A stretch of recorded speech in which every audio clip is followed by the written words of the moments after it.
Hi friends, ఈరోజైతే నేను కిస్మిస్ తయారు చేస్తున్నాను ఫ్రెండ్స్. అది కూడా ఫస్ట్ టైం ప్రయోగం చేస్తున్నాను. యూట్యూబ్లో చూసే నేను చేస్తున్నాను ఫ్రెండ్స్. ఆ వీడియోలో నేను చూసిన వీడియోలో అయితే 4-5 నిమిషాలు ఉడికించండి, ఆ తర్వాత ఎక్కువసేపు వద్దు, ఆ తర్వాత ఎండబెట్టుకోండి అని చెప్పారు.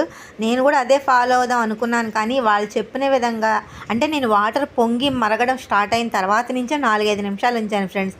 అస్సలు కలర్ చేంజ్ అవ్వలేదు. అంటే మనకి డైమండ్స్లా మెరిసిపోయే కిస్మిస్ మనకి ఇలా డల్గా కలర్ చేంజ్ అయిపోవాలి ఫ్రెండ్స్. అలా అవడానికైతే ఖచ్చితంగా 10 నిమిషాలు పట్టింది.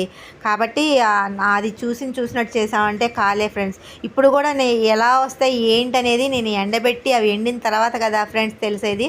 నేనైతే సేమ్ ప్లేస్ ఫ్రెండ్స్, మా వాషింగ్ మిషన్ పైన బాల్కనీలో ఆ మామిడికాయ ముక్కలు ఎండిపోగానే ఆ ప్లేస్ని మళ్ళీ వీటికి సెట్ చేసుకున్నాను ఫ్రెండ్స్. ఎండ అయితే ఫుల్గా ఉంది ఫ్రెండ్స్.